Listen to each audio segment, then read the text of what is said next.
Right. You want to talk about impromptu? I just a few minutes ago decided to do a live broadcast from my Sean's Outdoor Adventures YouTube channel. And we are just kicking off here. This is Sean McVeigh. This is my Sean's Outdoor Adventures YouTube channel. And I'm grabbing my laptop so that I can see what is going on. Yes, we are live. Look at Beaten Path Outdoors. What's up, brother? You are the first one on commenting. There's Kyle. How you doing? There's Carlos. What's up, guys? Jumping right on. Andrew Downs, man. How you doing? I'm doing fine. Randy Coaster. Hey, guys. Randy Coaster is on. He is the inventor of the Power Draw, and we're gonna be doing a giveaway on my channel in the upcoming future, and he's gonna set us up with a Power Draw. And I was reading my Bow Hunter magazine the other day, as well as he mentioned it to me. They mentioned it in an article there. It's a way to exercise the muscles you use to draw the bow. So Randy is on. How you doing? Vital Point's on. Ray's on. Everyone. CJE Outdoors is jumping on. What's up? Ryan, Shane, Axe, David. Wow, everybody's jumping on. Eric Arquette. What's up, man? Oh, there's just Robert Diaz, or how do you pronounce your last name? What's up, occasion? What's the occasion, Robert wants to know. Well, I decided to do an impromptu. John Klopp's on. I just want to do an impromptu live broadcast. I did a live broadcast last night from the Map Reading Challenge channel. Congratulations again to the winners. And if any of those guys jump on, a couple guys won some trail cameras. I addressed those today. I did not mail those out. I did submit the winner's information to XOP. They are already on that for getting his tree stand out to him. But I'm actually going to be doing a live broadcast giveaway on this channel. I'm getting really close to 60,000 subscribers, so I want to do something. I might even do it a little bit before I hit 60, but in celebration of the 60. Oh, wow. Thank you, Adam, for the... Looks like you made a contribution.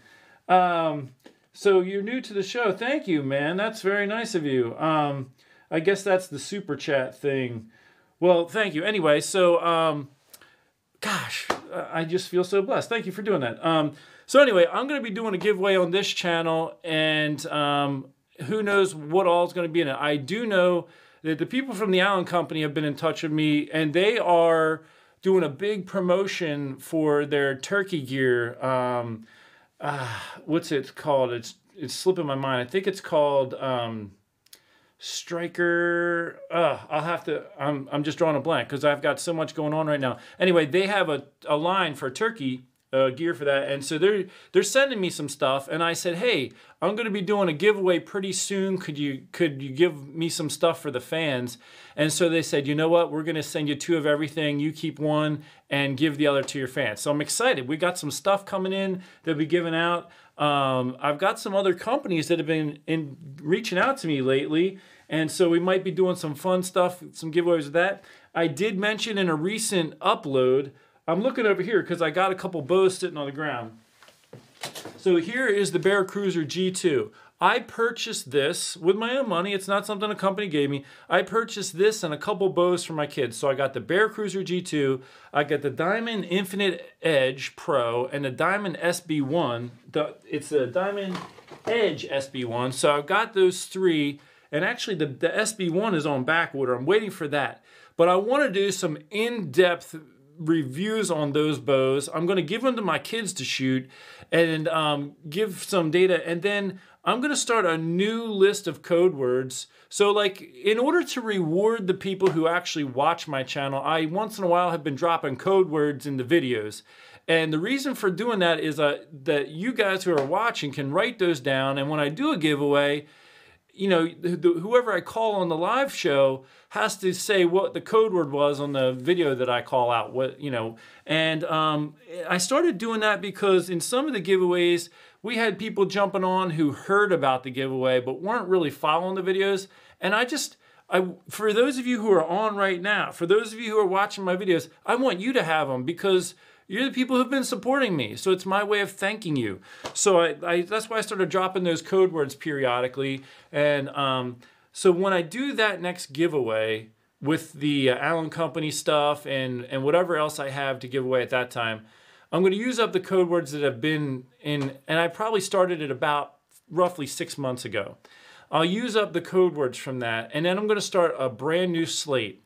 And whatever the date is, I'm going to mark that date, and I say from this date forward, I'm going to start doing the code words for the bow. So what I'm going to do is when I hit like a milestone, whether it's 75,000 subscribers, 100,000, I'm going to buy one of these. So whoever wins the giveaway, you get to pick which bow you want out of these, ones that I'm going to review.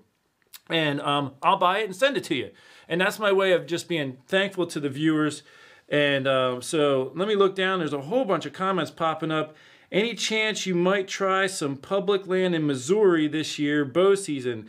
Dave Murphy, good question. Dave, actually, the map reading challenge, I'm shooting for Missouri for the map reading challenge this year. So we are going to be doing it on public land in Missouri. Anybody who's watching who didn't hear, let me tell you this real quick, because this is some important news I want to get out to everybody.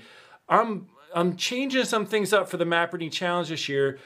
And well, first, let me tell you this. If you want to get in on it, take in applications for the first 2 weeks of March. You can submit it. Here's what I want you to do. Just tell me who you are, where you're from, why you'd like to be on the map reading challenge with me, and maybe give me a couple shots with you shooting a bow at 20 yards. I just want to see, what kind of a shooter you are. I prefer people who can kind of hit the vital zone, the vital point. Andrew Pensie's out there.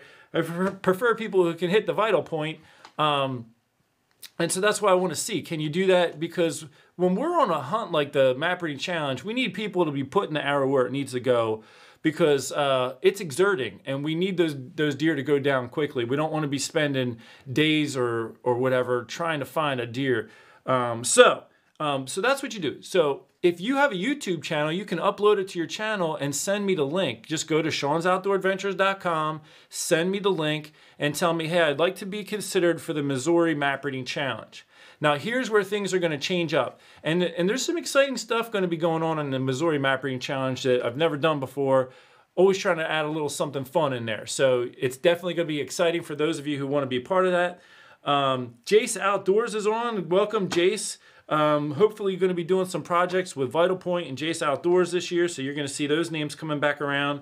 But anyway, here's another thing. If you are interested in the Map Reading Challenge, and I think I saw John Klopp's name flash a little while ago. He was on the Map Reading Challenge a little last year, and he's all the way in Florida. So people like that, people who are really far from where I'm doing a Map Reading Challenge but still want to do one, I'm opening it up on the Map Reading Challenge YouTube channel that I have. So if you want to do a Map Reading Challenge, you can't come to Missouri, but you still want to be part of the Map Reading Challenge family, send me an application video, because I'm going to pick some people, and I'm viewing it as especially for there's people out there who want to grow their YouTube channel. It's hard to really get it off the ground.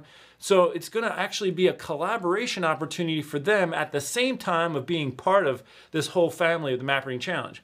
So what you'll do is those that I pick, you'll be doing a Map Reading Challenge in your own area. I will do maybe a live interview with you after the scout, or maybe not even live. Maybe we'll just post a video where I interview you. You show us some of what you saw during your scout, and you scout one time, and then you go back and hunt it for 2.5 days at the hunting season. And so you'll make a hunting video, and so we'll air those on the Map Reading Challenge YouTube channel, and you could also be airing stuff on your own YouTube channel, and we can refer people, hey, if you want to see more background footage, go over to this person's YouTube channel. Here's a link. And so it's going to be, not only is it part of the family, people get to know you as well, but they also find out about your channel, and it hopefully is going to help people grow and stuff like that. So fun stuff going on. Now, if you want to be considered for both options, let's say you do both, you're interested in both, tell me that in the email that you're submitting. And that way, like, if I can't fit you in the Missouri hunt, because I can only have a certain number of people that I can fit. So if I can't fit you in there, but I still want you to be part of it, we can make you part of the at-home one. And even, I think Steve is on, yeah, I see, if you see the G273 Outdoors, that's Steve. He was going to be on last year's Map Reading Challenge, and then some stuff came up, and he just couldn't make it work with what was going on. And which was a bummer, because I really wanted to see him a part of it. Now, in the future, if something like that was to happen, like for someone like that, like they were all set to go, and then something happened where they couldn't put the hunt together, And well, maybe we could still you could still be part of the channel and do one in your own home area. So that's kind of say, hey, Sean, consider me for both. So if I can't fit you in the Missouri one, we'll still hopefully be able to fit you in for the at-home one. So, all right, it looks like there's a lot of chatting going on. How about coming down to South Texas for a bow hunt? That's from AJ. Hey, that would be something I would be interested in. It's not going to happen probably in the next year or two because this year coming up, I'm focusing on Missouri. The year after that, Jace from Jace Outdoors, Andrew Penzie from Vital Point and I haven't talked to him in a while, but Aaron Jones down there from Texas, who was in last year's Map Reading Challenge, we were talking about maybe doing an elk hunt. So that's in the talking phase right now. We'll see if it actually materializes, but if we do that, that's going to take up my next year hunt. So I can only kind of do one real long range hunt a year right now with all the kids and with work. So, I got to just be picky, but maybe in a couple years, get down to Texas. I'm ready. Hey man, BMK is asking if Jace is ready for turkey season. Hey, there's John Klopp. How much is Missouri archery hunt, Sean? I think a hunting license in Missouri is around $220 to $240, somewhere right around in that range. And Moby's asking an elk hunt. Yes, that's something it's in the talking phase. Maybe not this year, not 2019, but maybe 2020. Me and the guys will be making a trip out there. What about Arkansas? Again, that would be a possibility. That would be a long trip. I know my buddy Aaron Jones from Texas. He does a lot of hunting in Arkansas, and he's shot some really nice bucks down there. I'd like to get that. JPB says hi, Sean. When you come to Texas, I'm ready to go, says Carlos. All right, sounds good. What state on elks, asks Jesse. You know what, that's still all in the discussion phase. So I just, guys, be patient with me because I'm about to do something. So last night, and I think, let me see if it's still there. Yeah, I put a link in the description section of this live feed. Hold on a sec. I got the wrong thing. And so one of the things I announced last night is, let's see, who is that? Jesse Thomas. So I announced last night that I'm doing this new thing on my website. I got a page I set up called Call Me Sean. And so people who would like to potentially be called once in a while when I do like a live show, they, submit their name. And I was actually thinking of maybe just calling somebody tonight. And it just so happens that Jesse, who made that question comment a minute ago, is one of those people. So he's on. Let's give him a call. So we're going to see if Jesse answers here. Jesse, if you hear your phone ringing, answer the phone. And we're going to say hi to Jesse here if he answers. So I saw him. Jesse Thomas is on there. Hello? Jesse? John? Yeah, what's up, man? Oh, just hanging out with the kids. Yeah, how many kids you got? 2. 2? What's their age? 4 and 2. 4 and I relate. I've got a 6'5", almost 4, and almost 2. So I can feel you on that, man. Yep. What state are you in, Jesse? Illinois. You're in Illinois? You're not far, dude. I think, you know what the problem with Illinois is? The non-resident hunting license is like $550. That's ridiculous. Gotcha. And a lot of people. Yeah. And so I actually, though, was thinking maybe in the upcoming years trying to shoot for Illinois for a map reading challenge. I just feel bad asking guys to spend that kind of money on a non-resident license. That's another reason why I was happy that Missouri is less than half that, or just about half that. Yeah. So, how long you been hunting, Jesse? Roughly, probably about 15 years. I'm about 30, and I started right when I was about 15. Cool, man. Cool. So, have you ever done an elk hunt yourself? Yes, I have, unsuccessfully. Where'd you go? Colorado. Okay, yeah. I think Colorado was one of the states we were peeking at. There's a lot to pick from. There's Wyoming. I think, maybe we were considering buying some preference points toward that. But yeah, I mean, elk is definitely tough. Did you go with a group or did you go by yourself? Yeah, me and my buddy went. We're actually putting in for preference points for Wyoming currently, and in the meantime, applying for New Mexico. Oh, that's cool. It's just one of those, random draw states. Okay, that's cool. Let's see. Illinois has very little public land. Resident combo tag like 25. Actually, in southern Illinois, there's some gigantic chunks of public huntable land. That's where I'm at. Okay, yeah. So you're down in there. I mean, there's some. What are those? What are they called? There's some really big chunks, though, isn't there? Well, there's some federal land along the Mississippi, some on the Kaskaskia, but then there's like, say around like your state parks. Yeah. But you got some lakes, a lot of stuff access from a boat.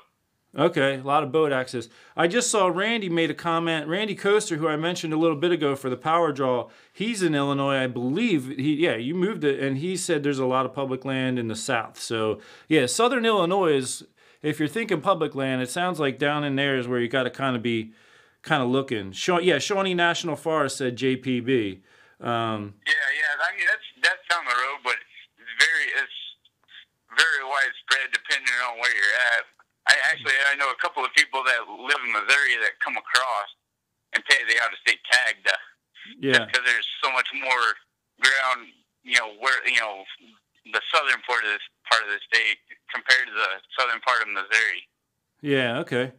I just see Tanner Willis just said Kentucky or Tennessee would be a really cool place to see an MRC, and I'm guessing that Tanner's from that area. That would be my sneaky suspicion. But yeah, I think that would probably be cool. But I think closer to Iowa is where I would look just for Tanner's info. I'd be looking closer to Iowa in the upcoming, like Iowa, Missouri, Illinois, those kind of states. We'd be reviewing the Realm X and the Realm SR6. Would love to know what your opinion is of them. Gary asked that. Absolutely, I'm hoping to. It's just a matter of a place that I can commute to, have it in stock. And by the way, I don't know if anybody who lives in Iowa or in this general vicinity is watching, but I am planning to go to the Iowa Deer Classic in Des Moines, Iowa. This weekend it's held Friday, Saturday, and Sunday, and I'm going to be there on Friday. I think they open at 3, so I'm going to try to get there and hang out. I think that might be the only day I can get there because of my schedule. But if anybody's in the Iowa region, I know there's some guys that have been commenting from the Des Moines area. Look for me if you're going to be there. So anyway, Jesse, woo! I don't want to hold you up. I know you got your kids right there, but I wanted to give you a shout out and just say hi. And you are the first person on the new Call Me Sean web page that I set up that I have officially called. So thank you for being part of that. Oh, no problem. All right, man. Well, you have a good evening, and thanks so much for tuning in. I love you, man. God bless you. All right. Thanks, man. Bye. Yes, I did say I love you. I don't know why I did that. Hey, I love people, but I think I get so used to saying I love you to my wife when I get off the phone, and she's the main person I talk to that it almost becomes habitual. So sorry if I just scared you, Jesse. And my mom's watching right now because I called her right before I went live, and she's like, always let me know when you're going live. So she's laughing right now. I can picture it. She's laughing. So glad to make you laugh, Mom. Okay, I'm seeing that Randy Coaster commented over 300,000 huntable acres in Hardin County alone, he said, and I guess that's for the Illinois. Sean, do you recommend Hoyt Prevail for hunting? Hoyt Prevail. I'm not sure which one that is. I'd have to pull it up. I don't keep up with every single company and which bow is which, but let's see. I'm guessing I'm going to try to pull it up here to answer that question. Hoyt Prevail. Let's pull it up on Hoyt's website. My page is loading slowly. It looks like the Prevail is a shoot-through riser intended for target shooting. And although I'm sure there's probably some people out there who have hunted with them, It becomes a little problematic if you're in a situation where you're hunting and you get a shot and you need to make a second shot. It's awkward trying to get the arrow through the center. You know, there's extra movement involved. Like for me, my quiver's on the bow. I can take the arrow off and boom, I can put it on and knock it. For that, I got to come out here and feed it through and knock it, and you're holding your bow. It can create an awkward and difficult situation, extra movement, especially if you're stalking or if you're even just walking out and you spot an animal and you got to get an arrow knocked. It can just make for an awkward situation. So most people prefer to not use a bow like that for hunting, and I personally would not use a bow like that for hunting. They're very nice. It's a nice shooting bow. Those target bows typically are. But as far as hunting, a shoot-through riser is not my preference. So hopefully that answers your question. Sean, what's your favorite bow to use when hunting? My favorite bow, my absolute favorite bow, is the Expedition bows. I actually had shot them for a few years, and then I was given this bow tech that I have right now. But I'm planning to, I've been saving up my money, and I'm planning to buy an Expedition this year, and I want to go back to that. Out of all the bows I've ever shot and tuned, this Expedition is so easy to tune to be shooting bullet holes. I've got a couple tuning videos on them. Like if you type into YouTube how to tune an Expedition bow, and it's spelled with an X, not an EX, just XPEDITION or whatever, but it's XP is the first two. So if you type that into YouTube, how to tune an Expedition bow, most likely I got 2 videos out on it, they're going to come up. And the very first one that I did was my first time ever even messing with an Expedition bow, first time ever tuning one, first time I ever laid hands on one. And within like 5 shots, I was shooting bullet holes, which blew my mind because I've tuned a lot of bows and I've never had such an easy time tuning a bow to bullet holes. Like I have this bow tech right now. I'll just speak openly and honestly. So I got the bow tech, and I know a lot of their marketing says it's, you know, it delivers the power down range and it's easy to tune. It's like the easiest bow to tune out there, whatever it is. But I actually struggled to get bullet holes with it when I was first setting it up. I mean, if it took me 5 shots with the Expedition, it took me like an hour, you know, with the bow tech to finally get it where I needed it to be. So I did have some challenges with it. And then I don't know if it was just because the strings and cables were new, but I had to periodically tweak it to keep it in tune, more so than I had with the Expedition. So anyway, I'm speaking openly and honestly.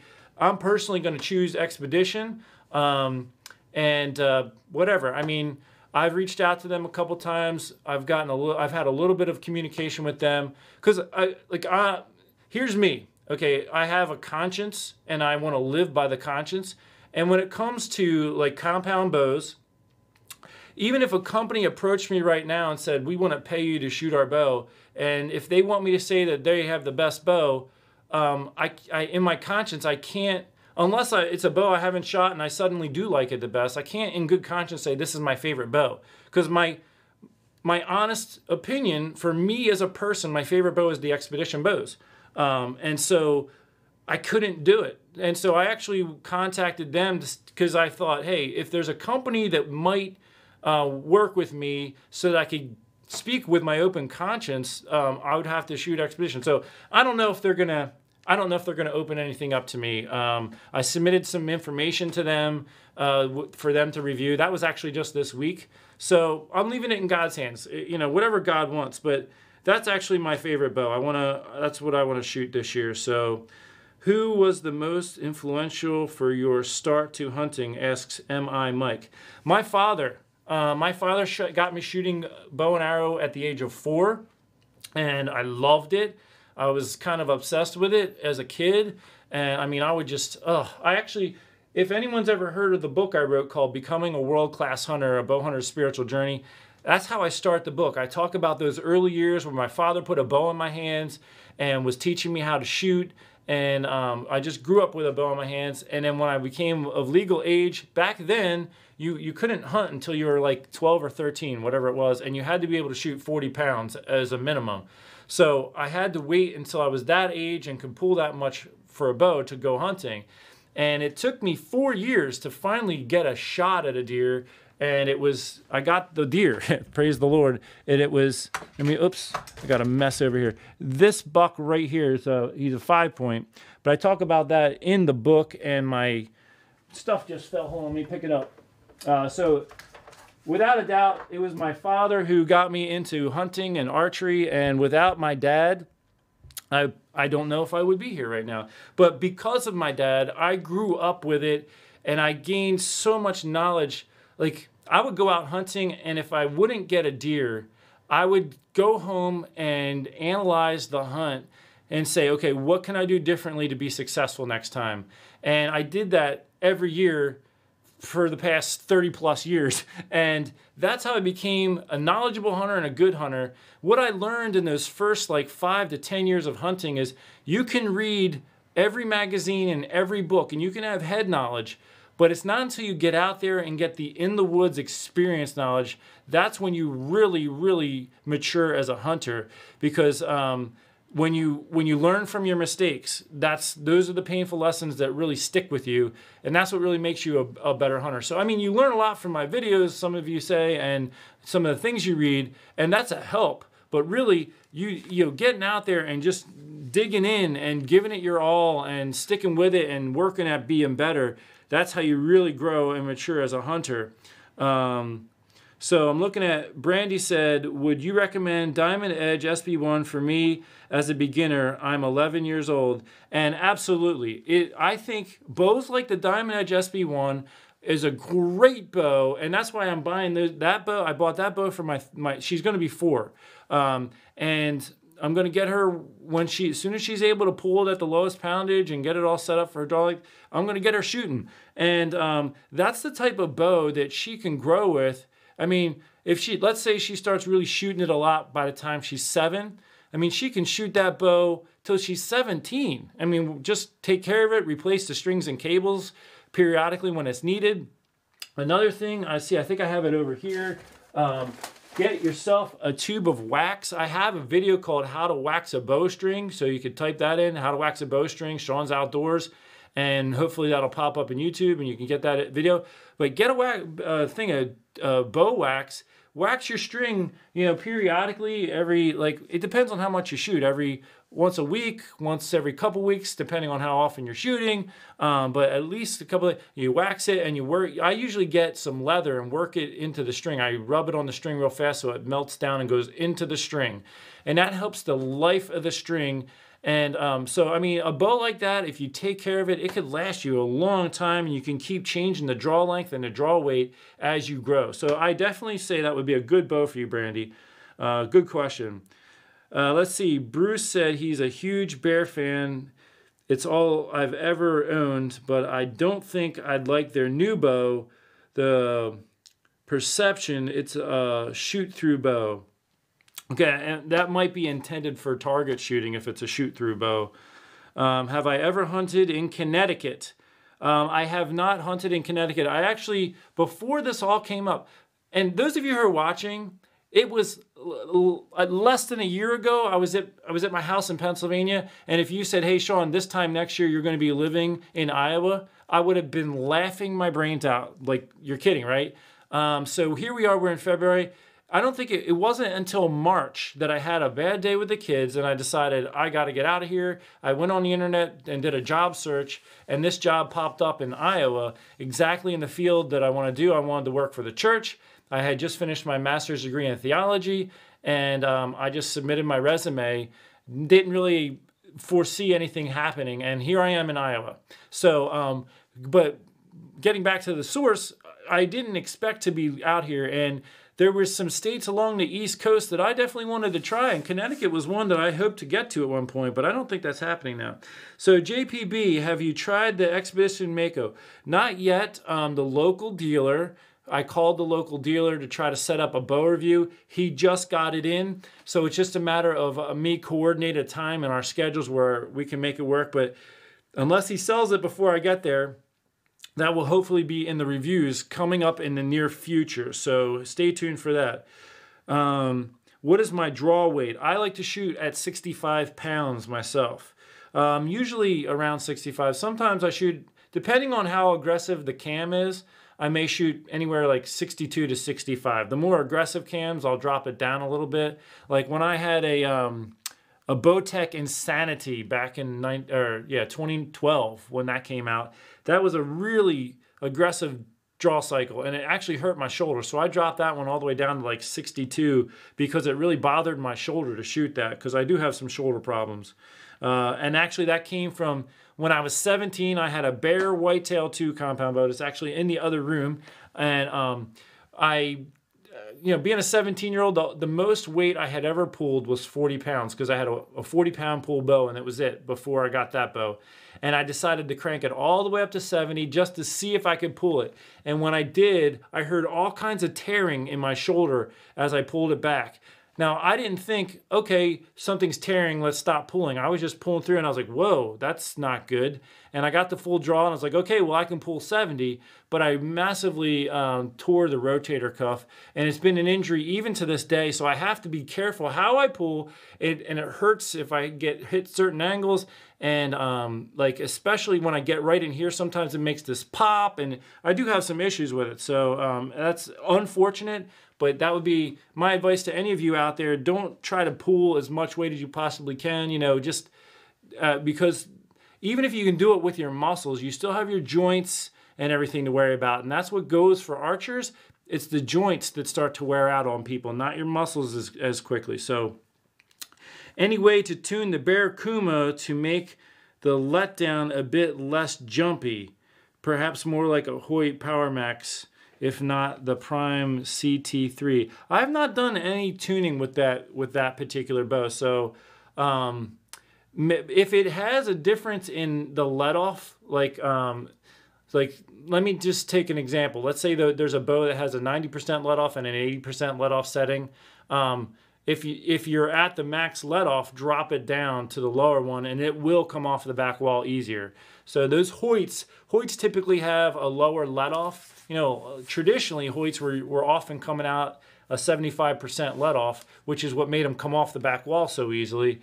And your bows like the PSE Evolve, that's a 90% let-off cam. And I mean, I did a review on the Stealth Carbon Air this year, and man, I was trying to let it down and it wouldn't go, and then finally it went. And I was like, that was jumpy because of how much let-off. That 90% let-off, it's just a lot. And I prefer, my favorite is 80% let-off. That is a happy medium for me. You can keep it on the back wall real easy without it coming off real easy. And if you need to let down, you can. You have to really ease up to let down, but you can let down. So 80% let-off, right around there, seems to be my favorite kind of percentage on that. So another giveaway really, really soon. Yeah, I was talking about the giveaway earlier. I'm going to be hopefully having one here. As I'm getting close to 60,000 subscribers, I wanted to do a giveaway. So when you get a chance, go back and watch the beginning of this live feed because I talked all about that. Let's see. How do I view... Hold on, it's scrolling too fast. How do I... It's hard to... I'm trying to scroll up. I saw a question and then it went right past it. How do you view clothing? Is it worth it to buy Sitka and other expensive brands? That's Tanner's asking that question. Me personally... if it's me using my own money, I just buy the cheapest clothes that I can, the cheapest camo, and because I'm going to wash them a lot to try to keep the odor out of them, and I'm going to beat them up, and within a couple years, I'm just going to pitch them, throw them away, and buy new. So I buy cheap, and then I usually wait till Black Friday to buy stuff like that, and I just look for stuff that's on sale. And, sometimes you can get some really good deals, and I'll buy a couple sets, and it'll last me a couple years. And so that's typically what I do.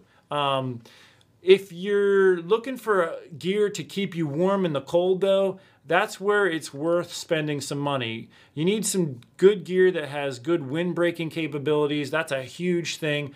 You could have a cheap coat and lots of thinsulate and stuff in it and puffy, and it still doesn't break down that wind. It's the wind that really cuts through you on those cold days. So when it comes to cold, I wouldn't skimp. And I see here BMK is saying RX1 giveaway, lol.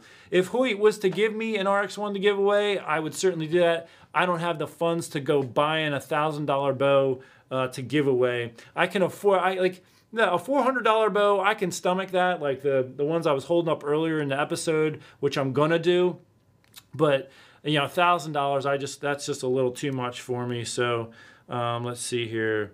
What kind of release am I using? I am using, let's see, I had it sitting over here and it maybe, oh here it is, it fell down.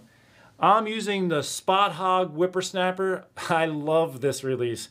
This is my first, like I tried a couple thumb triggered releases before I got this one, and I just didn't like the thumb triggers on a lot of them. I had a couple True Ball ones, and then I got this one, and man, I just enjoy it. It's just right for me. Now, I have tried a couple. Spot Hog has the Friday Night Delight and Saturday Night Special, I think they are. And the neck on them, hold on, let me set down my computer here a second. The neck on those, I mean, where the jaw is on this one, it's all the way down in your knuckles, so it's like down in here. So what I found for those releases for me, I didn't like them, because if you're in a hunting situation, I had to really struggle and fight around my fingers to get that on the D-loop.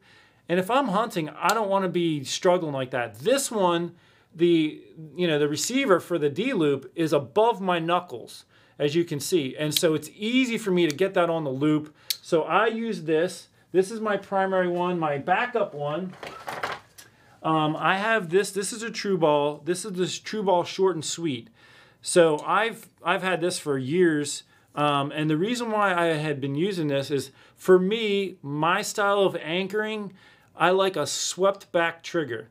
If you guys have been watching my channel for a while, Andrew Penzie from Vital Point, I don't know if he's still on, he was on a while ago, I gave him a Scott release one year. The trigger sticks out straight. I tried it out, but it's not, it just, for the way I anchor, it doesn't quite work for me.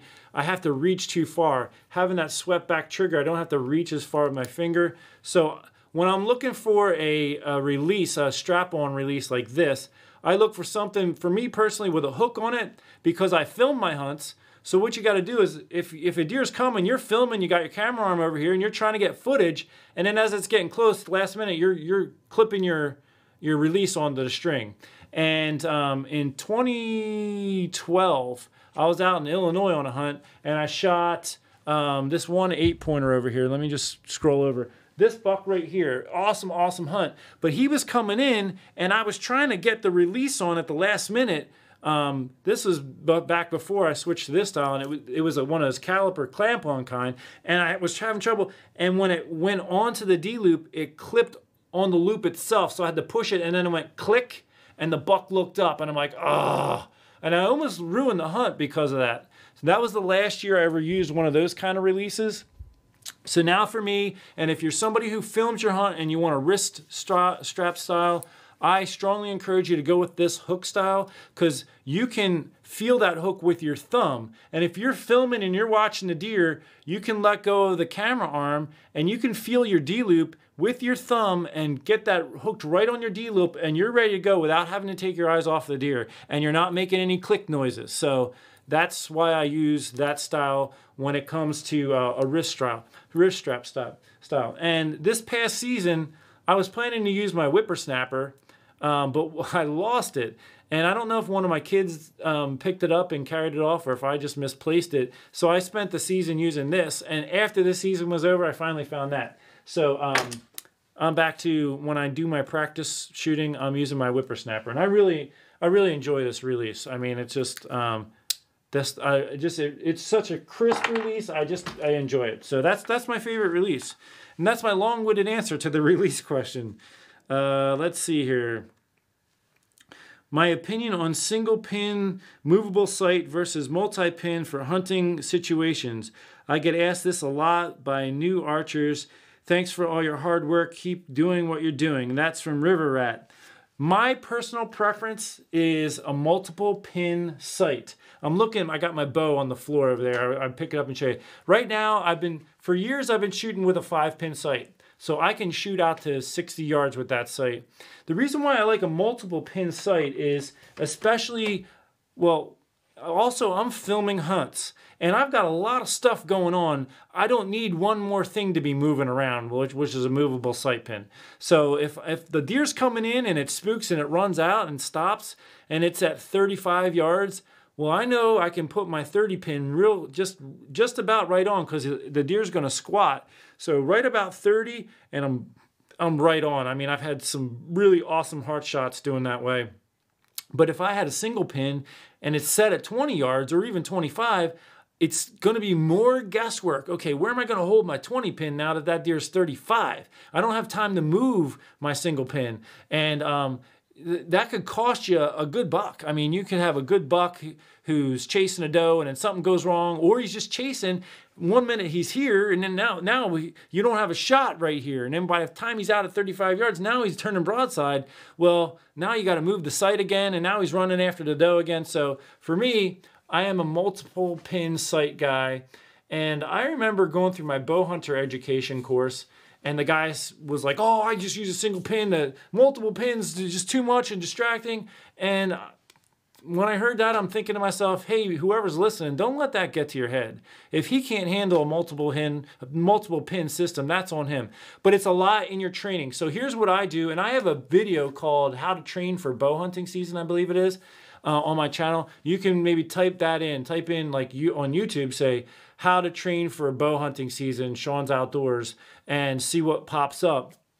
And so anyway, I have a video on it and I give different tips. And in that, when I am training for hunting season, whatever distance I'm shooting, every single shot, I name the distance and the pin. So my 20-yard pin is my first pin. So I'll draw back, I'll say 20 yards, first pin.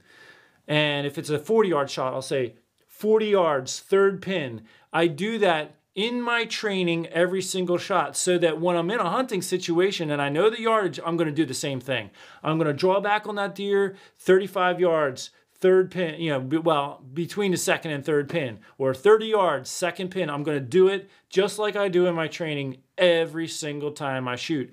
And so that's what I do in my multiple pins. And because I'm doing that, I'm mentally looking for that pin. I'm putting that pin where it needs to go. And that way I don't have to fiddle with anything. Now, there are some people who use a single pin and they have it's pretty close all the way out to 30 yards. If your bow's a real flat shooting bow, well, it's easier to get away with it. You could just set that pin at like 25 yards and hold it a touch low for 20 and maybe a touch high at 30. But then once you're getting beyond that, it's a little tougher. And a lot of people don't shoot more than 30 yards. So if you're one of those people, if 30 yards is about your max, then you can do that. You can train that way.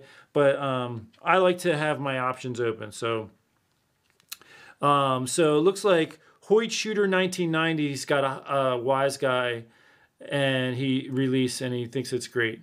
So William is saying, thanks for the information.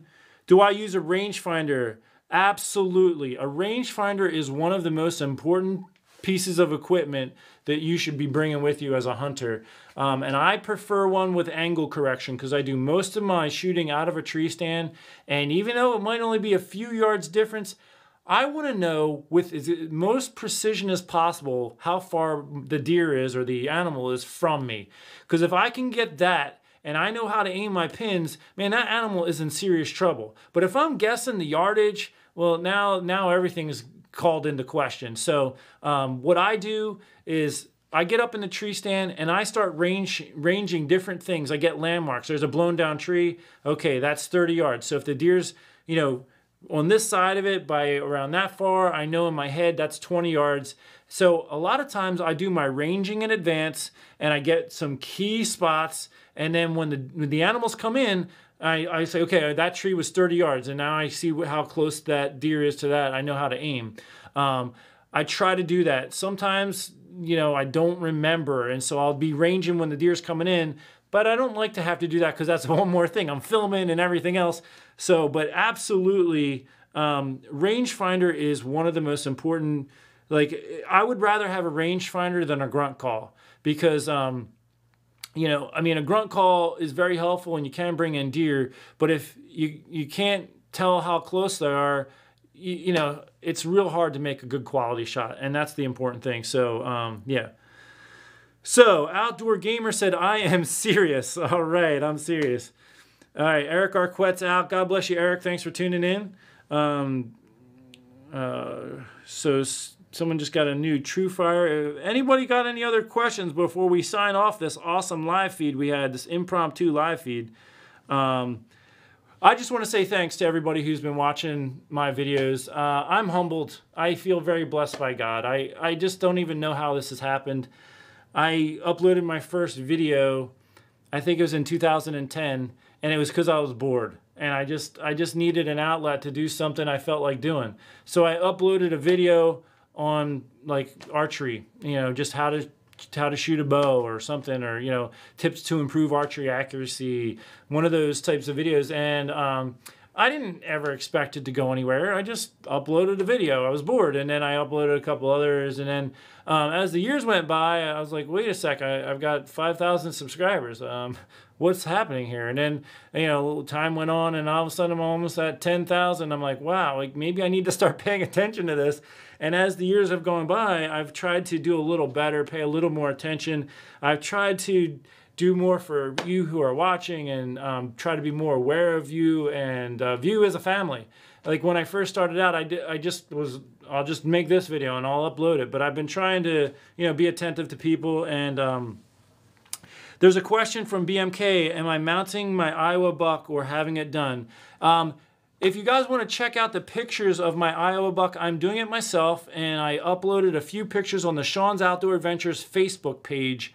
I'm mounting it right now. It's actually in the other room. If I could pick all this equipment up and carry it in there and show you, I would, but I can't. So I could probably pull a picture up on my phone, and I don't know how well you'll be able to see it, but I am in the process of mounting it.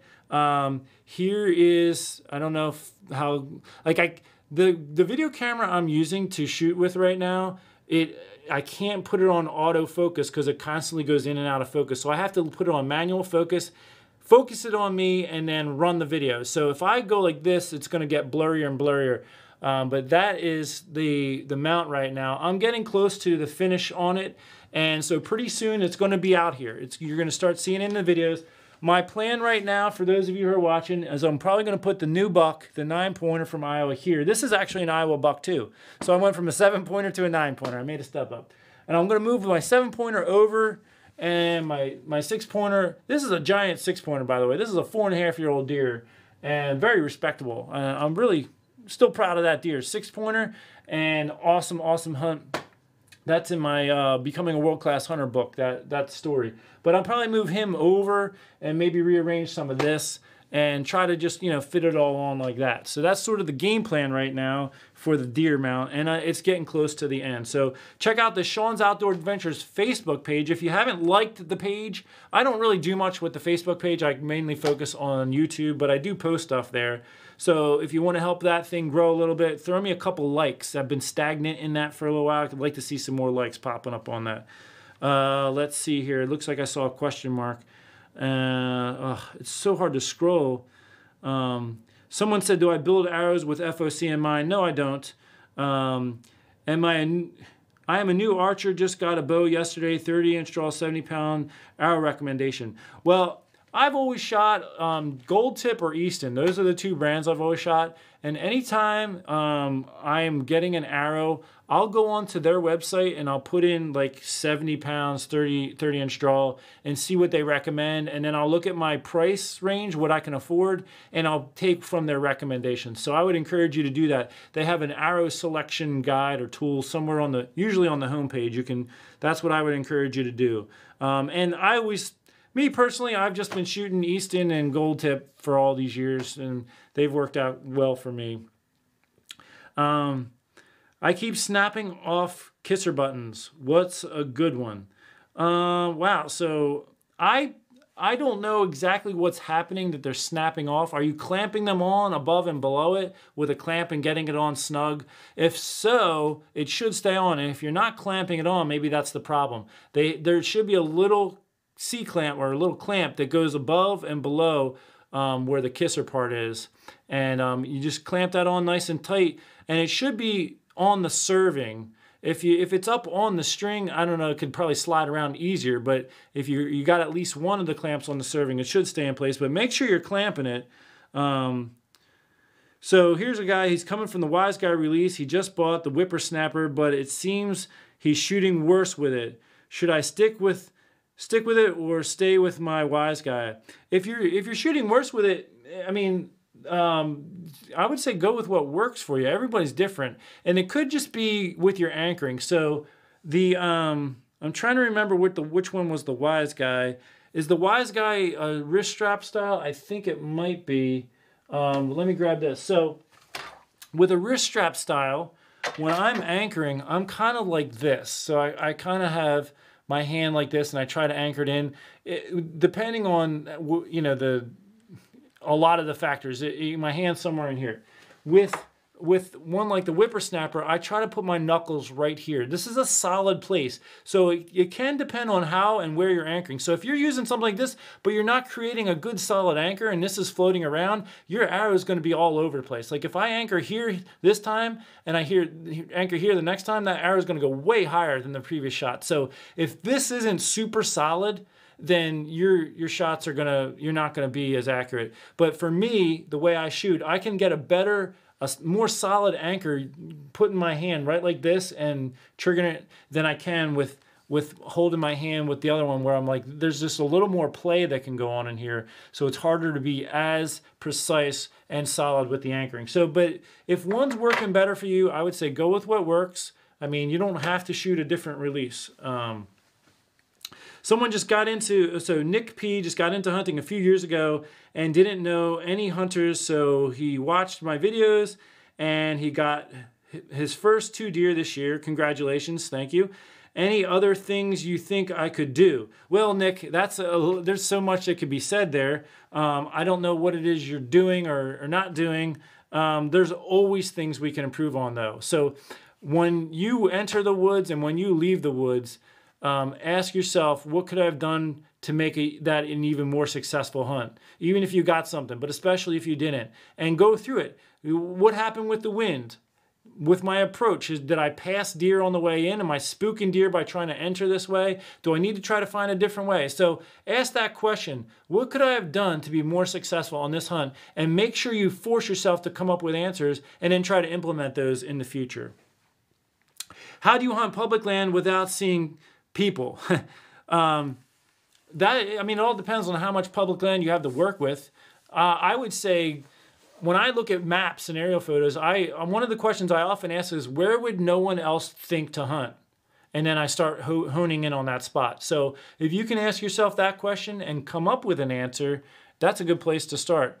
What's the least likely place that people would think to hunt? And sometimes it's 50 yards from the parking area. Maybe, if everyone's blasting going way deep, and when they're coming out of the woods, especially on a morning hunt, they might be pushing deer out toward the parking area. So mix it up, but ask that question and try to find an answer. Double check jaw length 2, question mark. Let me see here. I'm not sure what that one's in reference to. Maybe for the guy with the release.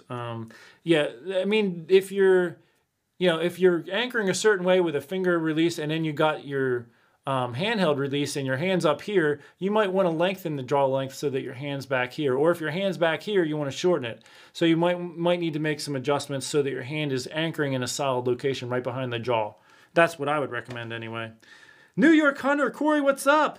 Question got buried. Snow gone yet? So you can get some shed hunting done? No, we still got a lot of snow on the ground out there. And the temperatures, next week, a couple of days, the high is going to be like 5 degrees. So it's brutal cold here. We still got tons of snow. You can't even see my mailbox if you're standing behind it because the snow's piled up, much higher than than the mailbox itself.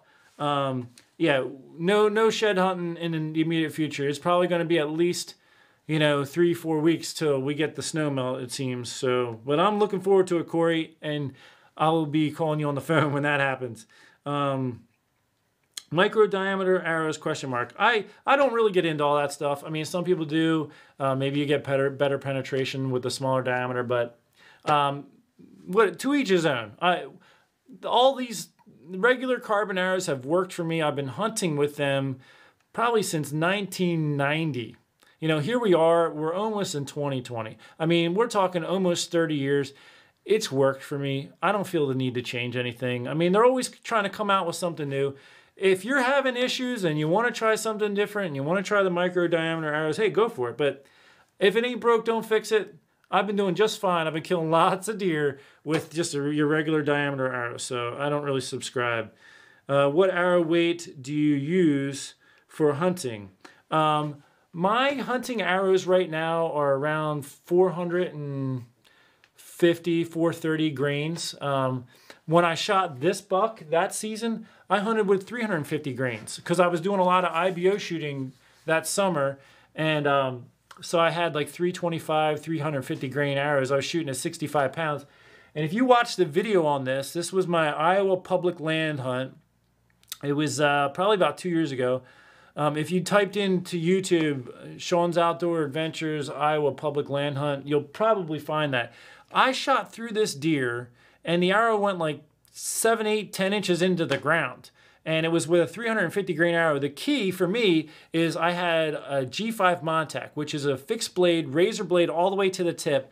You just get so good penetration with a broadhead like that. When you go to expandables and they're opening up, you got friction slowing you down and penetration goes out the window. And so I do prefer a fixed blade, something like the G5 Montec. Bishop Archery broadheads, they're pretty awesome. They're expensive, but they're nice. Same type of concept. So anyway, arrow weight, I punched right through that. This year, I did a video on, I think it was, I don't know if I called it G5 versus Rage versus, yeah, I think I called it G5 versus Rage versus Fake Rage. And I did some comparison. I had 4 arrows snap in half because I shot the deer with a Rage or a Fake Rage, and it didn't go all the way through. And when the deer ran away, the arrow snapped. And so I had this pile of broken arrows, which is a costly shot. I mean, to lose an arrow, when an arrow is like $10, $15 for the arrow, and then you add the broadhead and everything else, I mean, hey, it adds up. So all the deer that I shot with the Rage, they ended up not having full penetration, even with a 450 grain arrow, and getting snapped off. When I shot a deer with the G5 Montec this year, again, blew right through the deer and into the ground. So I do prefer a fixed blade broadhead, and from my experience, I mean, it's recommended that you have, 450 grains. Then they say even heavier for some of your bigger animals like elk. You can get up into 550 grains. But I would feel confident shooting at an elk with my 450 grain arrow as long as I had a razor blade broadhead fixed blade all the way to the tip, like a G5 Montec. So that's just me. Please give me some info on field dressing. Thank you. Is it important? Well, yeah, you want to field dress the animal right away. Actually, let's see if I can find my video, how to gut a deer. Now, this was my first video that YouTube ever just totally dropped. Hold on a second. I'm typing in this thing. So basically, somebody complained about it or something and flagged it because it's me gutting a deer, and they totally did away with it. I'm gonna put. I just got the link. Here's the link on me doing a video on how to gut a deer. There is the link I just put up for you.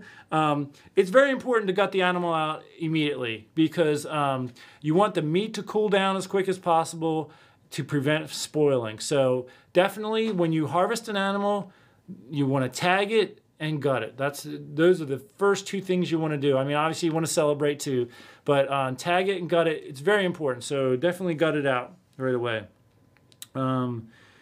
Great live feed. Do you have any tips for turkey season and turkey calling? Thanks for what you do. I do have a couple turkey calling videos, but Jace from Jace Outdoors, he was on earlier, and he was asking me last night if we could do a show together. Jace is super into turkey. He's really good. I got my first turkey, actually, spring turkey, with him last year.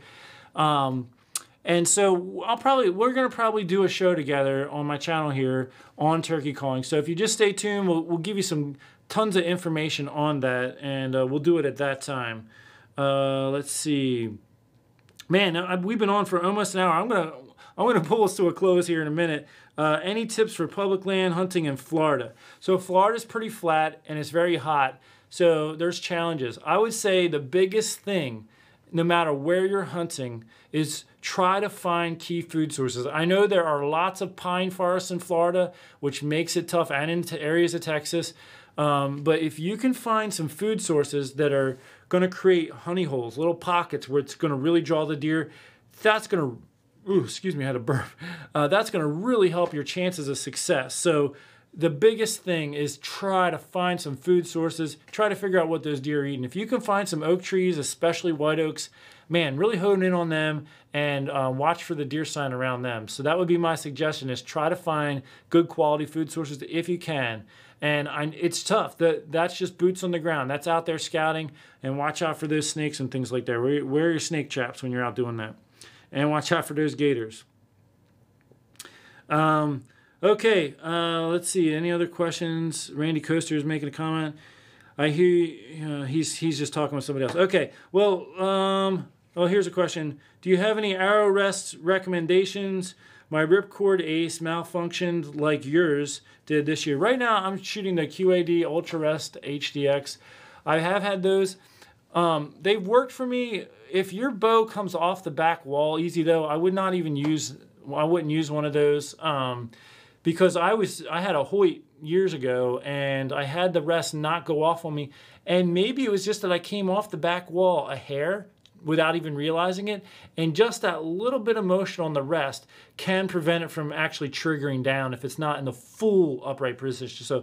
So those, if your bow has the tendency to move at all, I wouldn't even recommend that. But you know, a lot of the limb-driven rests, they're almost more of a guarantee that it's going to go down for you, as long as that string doesn't break at the wrong time, or but any kind of a limb driver. A lot of people, I talk to a lot of people, and I hear a lot of great things on the Hamsky rests. I don't have one myself, but I've never known anyone personally who's had big issues with them. And a lot of people I've talked to really like them, so you can check out Hamsky. But maybe limb driven, where it attaches to the limb, and when you draw back the bow, it makes the rest come up. And then when the limb goes, it makes the rest slap back down. Well, that rest wants to go down anyway. So even if something else went wrong, it still wants to go down by nature.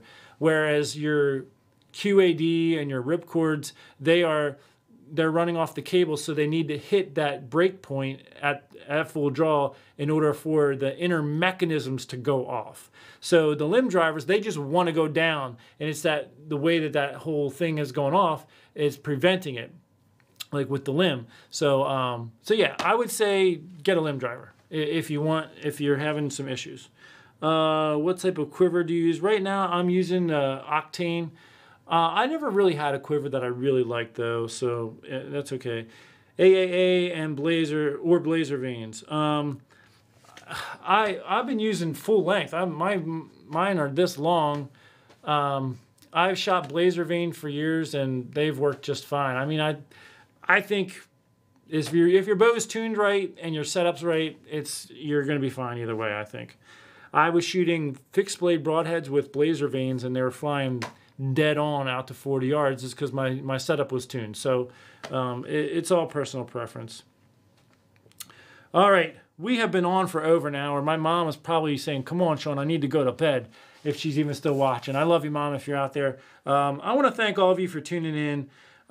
This will be my very last question. I see a question mark down there. Thank you for using the question mark at the end. It helps me see the questions, and they pop out. So, do you have any tips for hunting public land in Connecticut? I haven't hunted there, so it would be a little more of the same. The key for public land success is first and foremost, find what the deer will eat. Usually you're talking acorns, but I mean, there could be areas that have more intense browse. Find what the deer are eating and then find where's the best place for them to bed down. And then look on a map and draw a line from that bedding area to that feeding area, and then look for where can I set up that maybe other people aren't looking at along that line. So that would be my tip for you, no matter where you're public land hunting. I want to say thank you to all of you. I want to say God bless all of you. And man, I'm blessed to be able to stand here and talk to people that I've never even had the opportunity to meet who are actually watching me. This is a grace from God is what this is. Again, anybody going to the Deer Classic in Des Moines, Iowa this weekend, I will be there on Friday if you want to try to meet up. I'll be just hanging out, talking to some of the vendors, and saying hi to people that catch up with me. So thank you all for tuning in. I am Sean McVeigh with Sean's Outdoor Adventures, and I want to wish a very God bless you to you. And I'm going to figure out how to stop this live feed. All right, everybody. Have a great night. God bless you. Take care. And